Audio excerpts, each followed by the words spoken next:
Coming at you with another video. This kind of is a follow-up on my U7 video that I did, and just in regards to how you should kind of be building up those symbiotes, how to best spend your resources, and just really kind of get this team to its maximum full potential. Now, first and foremost, obviously the symbiotes are all bio characters, so this does kind of make it a bit of a slower process as far as gearing up this team, as they do share the same gear pool.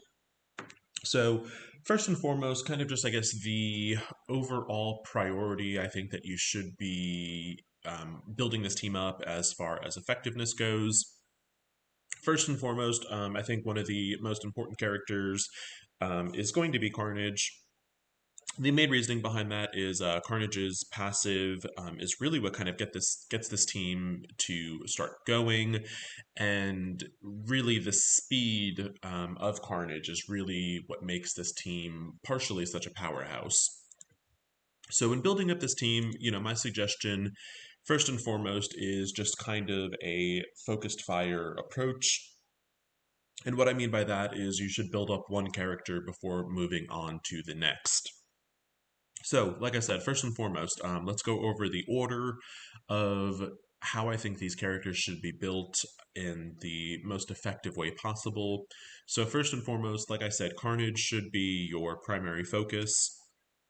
After you do build up Carnage, Anti-Venom would be the next choice. Following that would be Symbiote Spider-Man if you have him unlocked.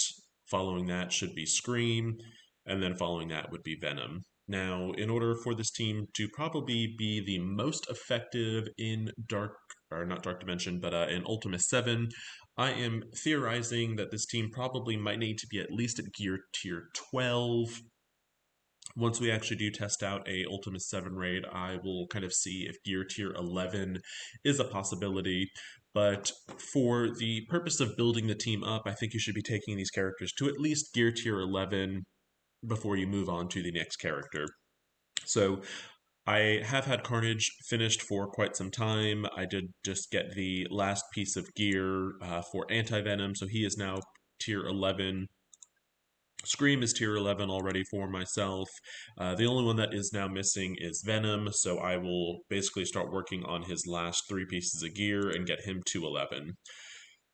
Now, with that also being said, you should be taking their abilities up to 664, and you can do that with your purple mats. Once you get access to level 64, you do get the ability to start T4ing some passives.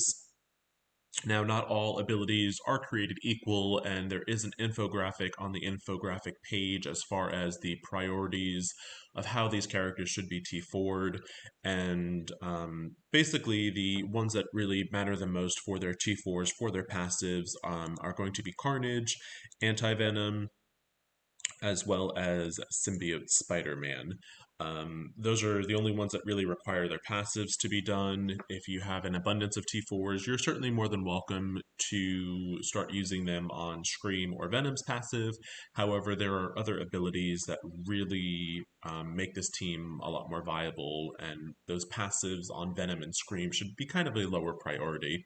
So I'm not going to go over totally the T4ing, as that is in the infographic. It is pretty self-explanatory. With the infographic, you are looking at essentially the abilities that are outlined in red are the primary abilities that need to be T4'd to really make this team come together. And then there are some other abilities below that that just make the team all that stronger. So once you have these characters geared up to 11, then you can start working on them individually to gear tier 12. At that point, I'd say it's a pretty good stopping point for these characters. Now, with that also being said, how you use these characters is also going to affect how they play. So my symbiotes are really not that built up as far as their star level. You'll see the highest is Venom at 4 stars. They are all 3 red stars, which certainly helps things out a little bit, but still in the grand scheme of things, they are pretty weak as far as the overall power. So what I also wanted just to go over is just if I can time it right, I should be able to possibly get in 2 Ultimus 6.5 fights and really just show you how I'm using this team. So we're going to go in with the symbiotes. Like I said, I am really enjoying Emma Frost with this team as she does, really just kind of make this team a lot more viable even without Symbiote Spider-Man. Obviously, once I do unlock Symbiote Spider-Man and he is geared up to a level that is equal to Emma's, I will place Emma out. But right now, I am currently 35 shards away from unlocking Symbiote Spider-Man. And at the drop rate that I am currently receiving, that probably will not be anytime soon. Now, depending on the node, you might have some characters that need to get targeted first. This is not one of those nodes in particular. So what I typically will do is I will take a character down to the red, and that's kind of where you really start to see this team rather, start to kind of pick up. And once they do get to the red, I will then move over to the next set of characters. And typically, what will happen is they will have enough debuffs on them that they will just kind of slowly die anyway, just from their natural turns. So really what you're doing is you are trying to load them up with debuffs. I do use Anti-Venom's special as often as possible, just for the fact that we don't have Symbiote Spider-Man, so we are a little lacking on healing. And the other ability I will use quite frequently is every time Emma's special is available, I will use that as well, as that is really going to slow down the enemy team. And basically, the goal is you want to get as many debuffs on an enemy character as possible.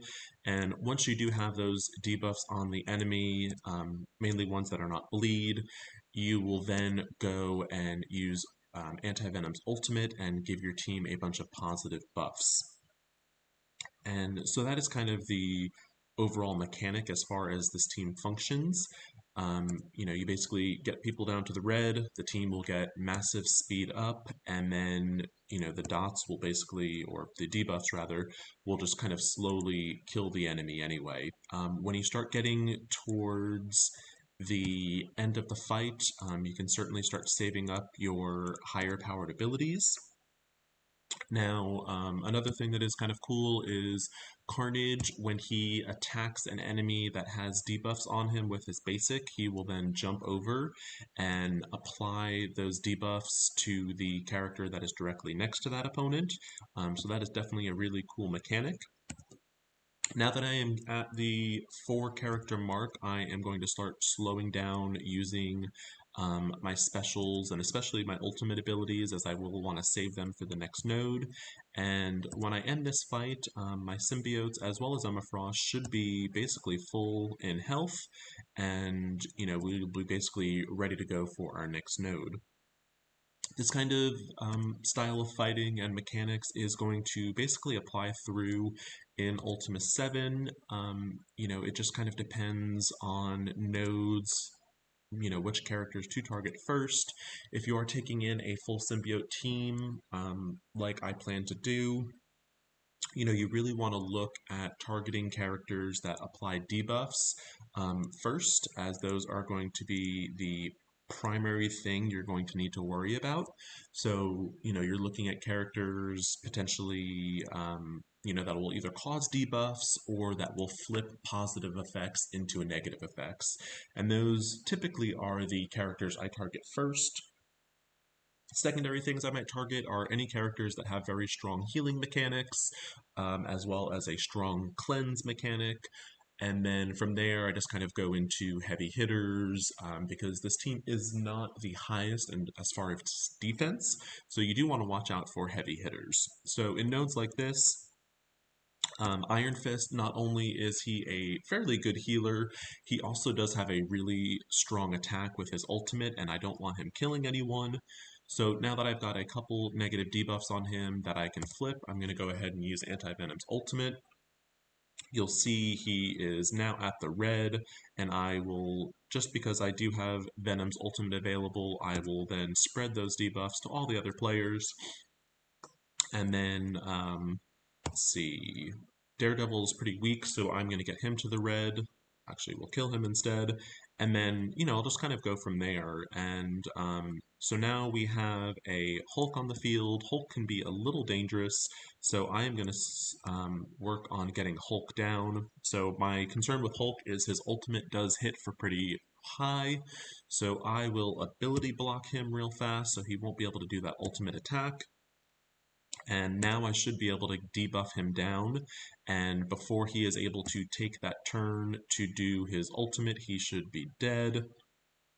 So we are going to now slow everyone, and this is kind of just how I work my symbiotes. So, you really are trying to work the team and kind of just maximize their abilities.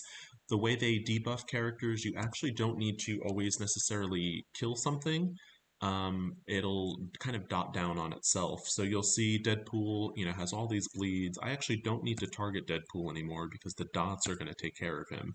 So I can switch targets now to Luke Cage, and you'll see we only have 2 enemies left, so I will just kind of go ahead and I will wrap this fight up with basic attacks. There's no reason to use ultimates or specials at this point.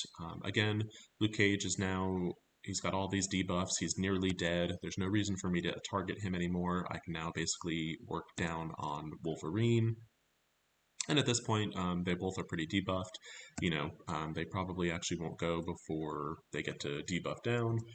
So I'll just end the fight like that. So that is pretty much, I think, how you should be using your symbiotes. The goal for a symbiote attack is basically get an enemy down to red, and then at that point they should probably have enough debuffs on them that you actually don't need to finish the kill. They will just die on their next turn. The other thing is when you're getting to the point where you maybe only have certainly less than 4 enemies left on the field, you want to stop using your specials and your ultimate attacks and just use your basics and save those for the next fight. The idea is you kind of want to start every fight having all of your abilities ready to go. So just kind of a grand recap. Take your symbiotes to gear tier 11 initially, and like I said, you should be working on them one character at a time. So again, that order is Carnage, Anti-Venom, Symbiote Spider-Man, Scream, and then Venom. Take everyone to ability 6, 6, 6, and 4. And then once you do start getting access to the T4s at level 64 and higher, definitely high priorities for passives are Anti-Venom, Carnage, and Symbiote Spider-Man. And then just go ahead and follow that infographic for the remainder of how to set up their T4s.